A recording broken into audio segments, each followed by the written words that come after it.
pengarahan dari PCNU Cilacap sekaligus membuka konferensi yang akan disampaikan langsung oleh beliau Ketua Panitia PCNU Cilacap yang akan disampaikan oleh beliau Bapak Haji Paiman Sahlan SAG MPD. Disilakan.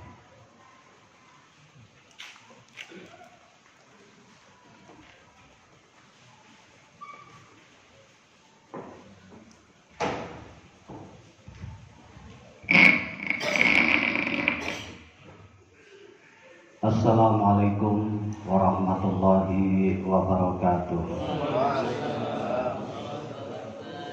Alhamdulillahilladzi an'ama 'alaina bi ni'matil iman wal islam wa nusalli wa nusallimu ala khairil anam sayyidina wa maulana Muhammadin wa ala alihi wa ashabihi ajma'in. Amma ba'du.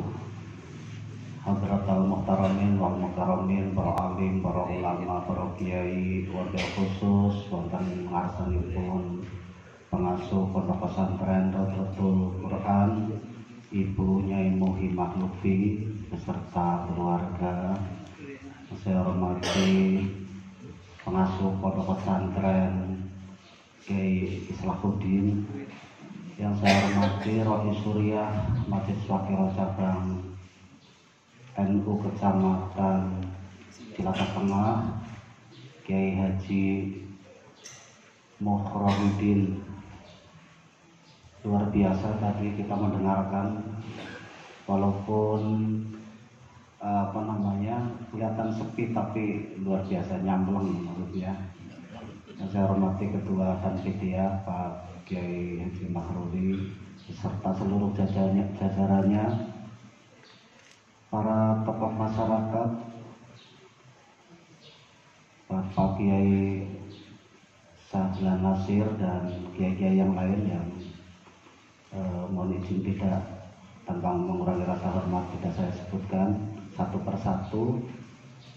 Para pengurus lembaga badan otonom perwakilan lembaga tingkat cabang yang ada di Cilacap Tengah yang saya hormati, para ketua dan Rois Suriah Ranting NU Kecamatan Cilacap Tengah, teman-teman dari pengurus cabang yang saya hormati, hadirin hadirat rahimakumullah. Tiada kata yang pantas kita ungkapkan sebelum kita melahirkan rasa syukur kita kepada Allah Subhanahu wa taala pada siang hari ini kita diberi kesehatan, kenikmatan dapat berkumpul di tempat yang mulia ini.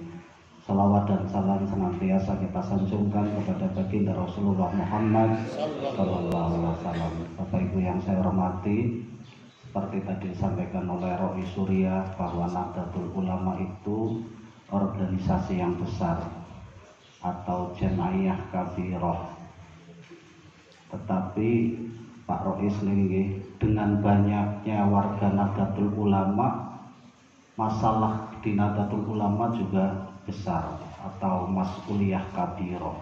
Mungkin dari hal yang paling sederhana, kalau kita melihat di YouTube itu sing madani NU ya akeh ora lumrah, sing ngelek-ngelek NU ya akeh, wong siji sing salah wong NU 157 juta kepemilu salah.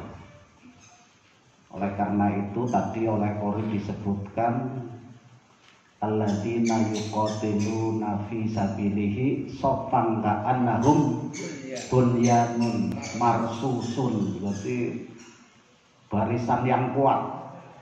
Kalau kita barisannya kuat, berarti kalau orang lain menyerang kita, mereka itu kita sudah kuat.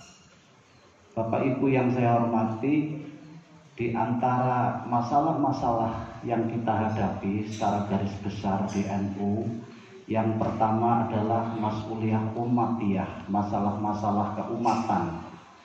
Masalah keumatan itu ada beberapa hal yang harus kita lakukan. Yang pertama, kita suruh menjaga umat atau yang disebut dengan wiqayatul ummah. Menjaga dari mana? Min afhamil munharifah, dari paham-paham yang melenceng, paham-paham yang bertentangan dengan Islam itu sendiri, dari aliran-aliran sesat. Jadi kita itu punya misi untuk mempertahankan Nahdlatul Ulama, mempertahankan Islam dengan cara menjaga umat kita yang dinamika hari ini juga luar biasa. Mungkin Bapak Ibu semuanya mendengar, melihat ada seorang kiai ngalim, ngajinya bagus, lama-lama cerita, saya juga baru ketemu dengan malaikat Jibril. Wah, mulai nanti lama-lama guys menceng-menceng ini. Nah, kita itu suruh menjaga akidah kita Ahlussunnah wal Jamaah. Pokoknya lurus, garisnya sudah jelas. Kemudian yang kedua, dari harokat tataruf, dari gerakan-gerakan radikal, NU itu memang sudah diberi garis seperti tadi disampaikan oleh Rois Surya bahwa Nahdlatul Ulama itu manhajnya, gerakannya itu contohnya tasamuh, tawasud dan lain, tawazun dan lain-lain. Konsep-konsep dasar inilah yang kemudian Nahdlatul Ulama tidak berkarakter sebagai gerakan yang radikal dan belum pernah terbukti ada salah satu pondok pesantren kita yang terpapar aliran radikal. Walaupun kita ketika menjaga itu nyinyir juga ke NU. Jadi kalau kita sedang mempertahankan negara seolah-olah kita itu kayak sedang jadi hanya untuk membantu negara saja gitu. Padahal terlepas dari siapapun yang berkuasa, Nahdlatul Ulama senantiasa menjaga. Kemudian yang kedua adalah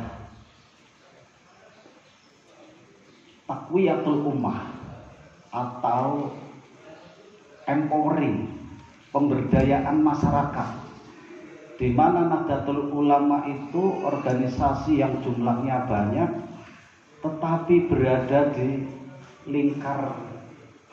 bukan lingkar tengah ya. Jadi kalau jadi pengurus NU di Cilacap Tengah dengan jadi pengurus NU di Binangun itu berbeda. Kalau di sini tantangannya sudah luar biasa karena dinamika masyarakatnya, karena masyarakat kota. Yang kedua juga orang NU di daerah kota itu biasanya tidak terlalu banyak. Maka kalau tadi disampaikan oleh Rois Surya, hari ini sudah berbeda di mana para pegawai negeri sekarang sudah mau menyatakan sebagai orang NU. Alhamdulillah itu saya sejak mulai dari guru sampai saya kepala dinas itu, bahkan dulu ketika di dinas pendidikan kalau saya kabit waktu itu ngoleti siapa? Ngoleti Pak Paiman NU ya? Masih langsung gitu, Pak Paiman NU kamu. Kenapa Pak Iman NU? Karena biar aku kan dulu pakai inventaris mobil NU, jadi kalau ke kantor lu bawa mobil NU ini. Kalau dulu pada orang pada nggak berani, takut jadi masalah. Kalau saya sudah di NU diangkat yang ngono, ora diangkat yang ngono, nanti nekon ngalang-alangi nyokon aja NU ta ya yang ora gelem. Jadi alhamdulillah hari ini kita sudah terbuka di mana orang NU itu sudah berada dan berani untuk menyatakan diri. Jadi pengurus NU gue ya kalau jadi pejabat ya biasa-biasa saja. Kalau Gus Yahya itu bagaimana Nahdlatul Ulama itu gerakannya seperti gerakan governance. Saya buka di googling itu ternyata governance itu ya pemerintah. Artinya bagaimana kemudian Nahdlatul Ulama itu digerakkan dengan manajemen-manajemen yang mirip dengan pemerintah. Ya bukan sama ya, tetapi mirip. Nanti di belakang saya terangkan. Balik ke wiqayatul ummah. Empowering, pemberdayaan masyarakat. Warga NU yang banyak itu bagaimana diberdayakan sehingga mereka itu menjadi organisasinya kuat, warganya juga kuat. Untuk warganya menjadi kuat, maka tentu kita sudah saatnya bagaimana warga NU punya kemandirian organisasi dan kemandirian masyarakat. Kalau kita ngajak masyarakat suruh mandiri, maka NU sendiri harusnya mestinya mandiri. Inilah tantangan kita semua, Bapak Ibu semuanya, bagaimana kita menguatkan diri kita, menguatkan masyarakat kita untuk menjadi masyarakat yang kuat. Jangan sampai, kalau contohnya stunting ya, stunting paling-palingnya orang NU. Nah sekarang mestinya orang NU berpikir terbalik, jangan kalau muslimat, bagaimana muslimat itu punya program untuk memberantas stunting contohnya. Bahkan stuntingnya desa kene karena NU-nya akeh. Wah, jangan seperti itu. Oh hebat nih muslimat NU di sini bergerak untuk menyelesaikan masalah-masalah pemerintah, mulai dari kemiskinan, stunting, kebodohan dan lain-lain. Kita mestinya seperti itu. Makanya Wiqayatul Ummah yang dimaksud adalah bagaimana memperkuat warga, memperkuat masyarakat. Nahdlatul Ulama menjadi hal yang penting karena ini bagian dari masalah keumatan kita di Nahdlatul Ulama. Kemudian yang kedua, mas'uliyah watoniyah, masalah kenegaraan. Konsep negara kita itu sudah jelas. Kalau orang NU kemudian mengedepankan nasionalisme, ini memang dari awal Nahdlatul Ulama sudah seperti itu. Maka sudah sangat terkenal slogan kita, hubbul waton minal iman. Kalau kita menyebutkan siapa kita jawab NU gitu ya. Nah, level berikutnya, kalau siapa kita NU, kita harus mulai tahu diri kita. Siapa saya? NU. NU potensinya apa, kelemahannya apa yang harus dilakukan oleh NU, cita-citanya NU apa, kemudian pergerakan yang akan dilakukan oleh NU itu apa. Sehingga tidak sekedar hanya slogan saja, tetapi saatnya kita juga mulai berpikir ketika menjawab siapa kita NU, kita berarti tahu posisi kita di depan organisasi yang lain seperti apa dan lain-lain. Kemudian yang ketiga, mas'uliyah ummatiyah atau mas'uliyah insaniyah, masalah-masalah keumatan. Ini yang menjadi persoalan di Nahdlatul Ulama. Kalau Gus Yahya mengatakan bahwa Nahdlatul Ulama adalah organisasi diniyah ijtimaiyah, organisasi keagamaan dan organisasi sosial kemasyarakatan. Nah, kita itu masih belum adil. Proporsi kita itu masih 85% di jamiah diniyah. Tapi jamiah istimaiyahnya itu mungkin baru 15%. Artinya apa? Gerakan-gerakan yang kita lakukan masih pada berkutat pada persoalan-persoalan agama. Luar biasa contohnya muslimat. Istri saya itu kalau tiap hari anak rutinannya akeh banget, mulai Senin Kliwonan, Minggu Wage, Malwais, luar biasa. Mereka itu ibu-ibu itu tiap hari pengajian, urunan, takbiran dan lain-lain. Hanya mungkin kekurangannya bagaimana ibu-ibu itu menyelesaikan persoalan-persoalan kemasyarakatan. Persoalan-persoalan kemasyarakatan itu persoalan apa? Persoalan contohnya mengatasi kemiskinan, mengatasi kebodohan, mengatasi seperti tadi stunting dan lain-lain. Mungkin mulai imbang. Jangan hanya pengajiannya yang banyak, tapi juga selain pengajian juga melakukan kegiatan-kegiatan itu yang porsinya lebih tinggi. Karena tadi disampaikan oleh Prof. Surya juga disampaikan bahwa biar kemanfaatannya tidak hanya dirasakan oleh orang NU saja, tapi kemanfaatannya juga dinikmati oleh masyarakat di luar Nahdlatul Ulama. Bapak Ibu yang saya hormati, kemudian Mungkin perlu saya sampaikan apa yang hari ini Gus Yahya Ketua Umum PBNU sedang bergerak. Yang pertama, repositioning. Repositioning itu bagaimana memposisikan Nahdlatul Ulama di tempat semula, di tempat awalnya. Karena apa? Karena dulu Nahdlatul Ulama pernah bergeser. Karena pernah bergeser itu ke menjadi partai politik. Contohnya dulu pernah. Nah, sekarang itu supaya repositioning. Tapi setelah kita melihat sejarahnya, di sejarah Nahdlatul Ulama, jadi sebelum dan sesudah jadi partai politik, NU menjadi besar itu, pengikutnya menjadi banyak itu setelah jadi partai politik. Jadi mau menaikkan aku kecewa ya, kenapa jadi partai politik kecewa. Tapi justru penyebaran paling efektif Nahdlatul Ulama itu ketika jadi partai politik. Ini terlepas dari keperpihakan kepada dunia politik. Kalau saya apolitis lah, urusan politik, sudah urusannya sendiri. Nah, kita sekarang sudah tidak lagi menjadi partai politik, sehingga Nahdlatul Ulama harus memposisikan diri. Memposisikan diri dalam konteks hari ini bukan menjadi legitimate terhadap pemerintah, bukan. Artinya kalau pemerintah punya kebijakan kita yang nyetempel, bukan seperti itu. Tapi kita tetap kritis kepada pemerintah dengan secara santun. Kalau ada usulan-usulan tetap disampaikan. Nah, ini yang dimaksud dengan kita memposisikan diri sebagai Nahdlatul Ulama. Kemudian yang berikutnya adalah konsolidasi yang terkenal dengan 3 matra.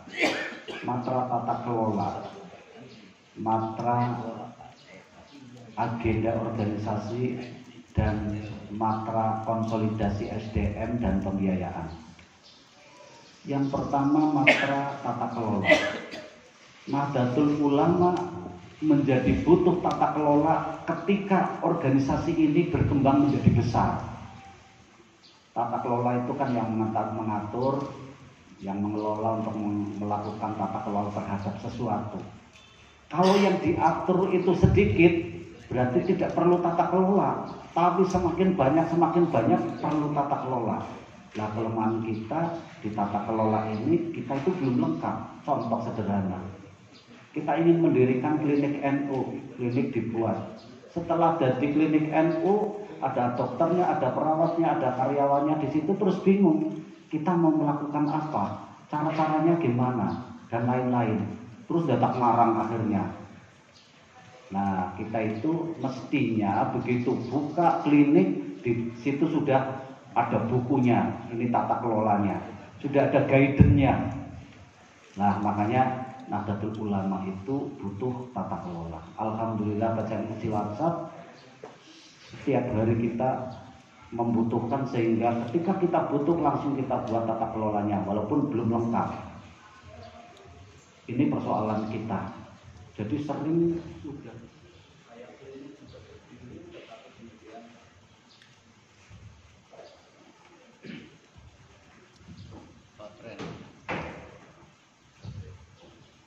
jadi tata kelola kita itu harus dikuatkan. Kemudian yang kedua, matra agenda organisasi. Agenda organisasi itu adalah bagaimana Nahdlatul Ulama melakukan kegiatan berbasis perencanaan. Karena biasanya Nahdlatul Ulama itu tidak berbasis dengan perencanaan, tetapi berbasis keyakinan. Kalau di rumah mau bangun masjid, itu berbasis perencanaan atau berbasis keyakinan? Berbasis keyakinan, yakin baik kamu mesti dadi dia masjid. Kalau di NU itu saatnya nggak seperti itu. NU itu harus berbasis perencanaan. Maka kita sudah punya Renstra. Renstra itu mestinya di breakdown. Kalau kita harus baru sampai di tingkat cabang, di mana Renstra yang kita punya kita breakdown ke lembaga-lembaga. Kemarin kita itu sudah rapat evaluasi program triwulanan. Jadi setiap triwulan itu dievaluasi dan kuantitatif itu terukur. Programnya lembaga ini berapa kegiatan sudah dilaksanakan, berapa outcome-nya, berapa persen. Outcome itu sesuatu yang dihasilkan dari sebuah kegiatan. Jadi kita itu sudah seperti itu. Alhamdulillah hari ini di bulan Agustus program kita itu sudah 70%. Mas Antoni ya cara nang Pemda kue Yapok, pengendalian operasional kegiatan NU itu sudah 70% di bulan Agustus.